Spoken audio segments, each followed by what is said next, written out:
பாகுபலி படம் வந்து வரலாற்று தரவுகளின் அடிப்படையில் வந்து எடுக்கப்பட்ட படமான்னு தெரியல. அதனால் எனக்கு அந்த படத்தில் உள்ள விஷயங்களை பற்றி கருத்து சொல்கிறதுக்கு ஒன்றும் இல்லை. ரெண்டாவது வந்து அவர் கேட்ட அது வந்து முக்கியமான கேள்வி என்னென்னா, வரலாறு வந்து பாடப்புத்தகத்தில் படிக்கும்போது ஒரு மாதிரி இருக்குது, அப்புறம் நம்ம வெளியில் வந்து தரவுகளில் இருந்து படிக்கும்போது வேறு மாதிரி இருக்குது அப்படின்னு சொல்கிறாரு. அது வந்து ஒரு பாதி உண்மை அப்படின்னு சொல்லலாம். ஏன் தரவு வந்து அது உண்மை அப்படின்னு ஏன் சொல்கிறேன்னா, எழுதப்பட்டதில் தான் வந்து வித்தியாசம் இருக்கும். நீங்கள் வந்து அவர் ஐயா சொன்ன மாதிரி வந்து வரலாறை வந்து எழுதும்போதே அது வந்து வெறும் பாடத்திட்டம் வகுக்கும்போது மதிப்பெண்கள் அடிப்படையிலான ஒரு பாடத்திட்டமாக தான் வந்து உருவாக்கப்பட்டிருக்கு. அப்புறம் இது வரைக்கும் வந்து வரலாறை யார் எழுதியிருக்காங்க அப்படின்ற கேள்வி இருக்குது. வரலாறு வந்து காலங்காலமாக வந்து அதிகாரத்தில் இருக்கிறவங்க, வெற்றி கொண்டவர்கள், அப்புறமா வந்து யார் வந்து இந்த வரலாறு படிக்கப்பட வேண்டும் அப்படின்றத தீர்மானிக்கிறாங்களோ அவங்க தான் வந்து வரலாறை எழுதியிருக்காங்க. நீங்கள் வந்து ஒட்டுமொத்தமான இந்திய வரலாற்றை வந்து யாருக்காவது படிக்கிற ஒரு வாய்ப்பு இருந்திருக்கு அப்படின்னு பார்த்தீங்கன்னா, நாம் சொல்கிறோம் தமிழுக்கு இவ்வளோ பெருமை இருக்குது, இத்தனை நூற்றாண்டு காலம் வந்து செழுமையான ஒரு வரலாறு வச்சுருக்கோம், தமிழர்களுக்கு வந்து இமயமே ஒரு கொடிமரம் மாதிரி ஒரு காலத்தில் இருந்தது, போனால் சண்டை போட்டான், உடைச்சான், கொடியை நாட்டினா வந்துக்கிட்டே இருந்தாலாம் நம்ம சொல்கிறோம். ஆனால் இந்த 20ஆம் நூற்றாண்டில் தீர்மானமாக எழுதப்பட்ட இந்திய வரலாற்றில் தமிழகத்திற்கு என்று பக்கங்கள் ஒதுக்கினால் அரை பக்கம் அல்லது ஒரு பக்கத்திற்கு மேல் இந்தியர்கள் ஒதுக்குவதே கிடையாது. ஏன்னா வரலாறு எழுதுபவர்கள் எல்லாருமே வட இந்தியாவை சார்ந்த வரலாற்று ஆசிரியர்கள் தான். தென்னிந்தியாவில் இருந்து வலுவான வரலாற்றை எழுதினாலும் அல்லது எழுதக்கூடிய நபர்கள் இருந்தாலும் இந்திய அளவில் ஆதிக்கம் செலுத்தக்கூடிய அளவுக்கு வலுவான இடத்துல இல்லை. ஒரே ஒரு உதாரணம் மட்டும் சொல்லலாம்னு நினைக்கிறேன். நாம் இதுவரைக்கும் நம்முடைய தமிழ்நாட்டில் எழுதப்படுகின்ற பாடங்களுக்கு கூட இந்தியாவின் முதல் இந்திய சுதந்திர போர் எது அப்படின்னு கேட்டோம்னா 1857 மீரட்டிலிருந்து டெல்லி வரைக்கும் நடைபெற்ற அந்த சிப்பாய் கழகத்தை தான் இந்தியாவினுடைய முதல் இந்திய சுதந்திர போர் அப்படின்னு நம்ம சொல்லிட்டு இருக்கோம். ஏன் அதை சொல்கிறோம் யோசிச்சு பாருங்க. அது யாராவது டிக்ளேர் பண்ணியிருக்காங்களா? அரசாங்கம் சொல்லியிருக்கா இந்தியாவினுடைய முதல் இந்திய சுதந்திர போர்னு? இல்லைன்னா போராட்டம் நடக்கும் போதே சொல்லியிருக்காங்களா இதான் இந்தியாவினுடைய முதல் இந்திய சுதந்திர போர்னு? யாருமே சொல்லலை. எப்போ சொன்னாங்கன்னா, வீர சாவர்கர் முதல் இந்திய சுதந்திர போர் அப்படின்னு வந்து மீரட்டில் நடந்த ஒரு புரட்சியை பற்றி அவர் எழுதின புத்தகத்தை பாடநூல் ஆசிரியர்கள் பாடத்திட்டமாக வரலாற்று பாடத்தை எழுதும்போது அவர்களுக்கு தெரிந்த அளவில் வீர சாவர்கனுடைய அந்த புத்தகத்தை அடிப்படையாக வச்சு இதுதான் இந்தியாவினுடைய முதல் இந்திய சுதந்திர போர் அப்படின்னு எழுதிட்டாங்க.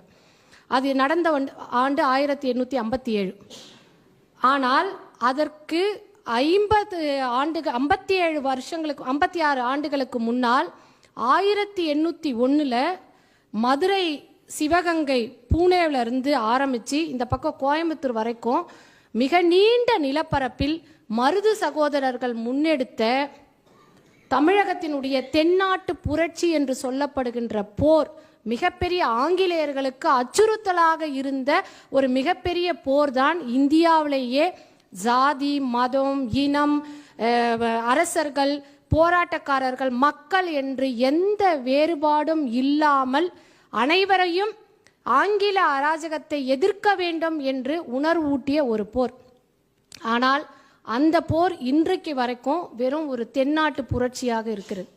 இன்னும் சொல்லப்போனால் அதுக்கப்புறம் ஒரு 6 வருஷம் கழித்து நடந்த 1806 7 தெரியல வேலூர் புரட்சி, சிப்பாய் கழகம், அதுவும் ஒரு மிகப்பெரிய எழுச்சியை உருவாக்கிய ஒரு போர்.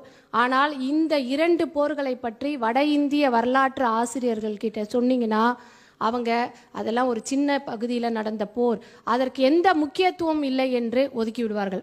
ஆனால் மதுரை காமராஜர் பல்கலைக்கழகத்தை சார்ந்த டாக்டர் ராஜையன் 1971 த சவுத் இந்தியன் ரெபல்லியன் அப்படின்னு ஒரு மிக முக்கியமான புத்தகத்தை எழுதியிருக்கார். அதில் இந்த போர் எந்தெந்த அடிப்படையில் இந்தியாவிற்கான முதல் சுதந்திர போர் அப்படின்றதுக்கான ஆதாரம் சொல்றார். மிகப்பெரிய நிலப்பரப்பில் நடந்த போர், அதுக்கப்புறம் இதனால் உண்டான பாதிப்புகள், இதில் எத்தனாயிரம் பேர் ஈடுபட்டார்கள். நீங்கள் யோசிச்சு பார்த்தீங்கன்னா ஸ்ரீரங்கம் கோயிலில் அது வரைக்கும் பிற ஜாதியை சார்ந்தவர்கள், தாழ்த்தப்பட்டவர்கள் மட்டுமல்ல, இஸ்லாமியர், கிறிஸ்துவர்கள் போன்ற பிற மதத்தினரும் உள்ள நுழைய முடியாது. அதான் அந்த கோயிலுடைய விதி.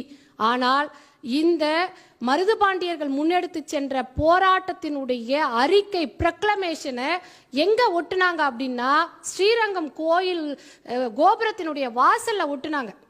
அன்றைக்கு நடந்த அந்த போருக்கான தயாரிப்பு கூட்டத்தில் தாழ்த்தப்பட்டவர்கள், இஸ்லாமியர்கள், கிறிஸ்தவர்கள், இந்துக்கள் என்று அனைத்து வேறுபாடுகளை கடந்த ஒரு எழுச்சி உருவானதுன்னா அது தமிழ்நாட்டில் தான்.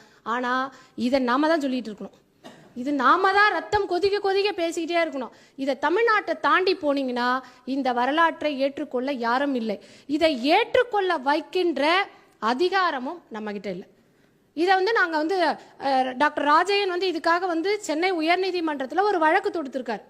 எப்படி வீர சாவர்கரனுடைய ஒரு புத்தகத்தை மையமாக வைத்து மத்திய அரசு இந்தியாவினுடைய முதல் இந்திய சுதந்திர போர் என்று மீரட் எழுச்சியை சொல்கிறதோ, அதே போல் டாக்டர் ராஜையனுடைய சவுத் இந்தியன் ரெபல்லியன் புத்தகத்தை வைத்து ரெண்டுத்தையும் வச்சு பாருங்கன்றார். ICHR வரட்டும், Indian council for historical research வரட்டும், ரெண்டு புத்தகத்தினுடைய வரலாற்று ஆதாரங்களை ஒன்னா வைங்க, வச்சு அதனுடைய பாதிப்புகள் நீங்க முடிவு பண்ணுங்க, எது அதிக தாக்கத்தை உண்டு பண்ணியிருக்கும் அப்படின்னு சொல்றாரு. ஆனால் அப்படி ஒரு திறந்த மனதோடு உள்ள வரலாற்று ஆசிரியர்கள் நம்மிடம் இல்லை. இதுதான் இந்த வேறுபாட்டுக்கான காரணம்.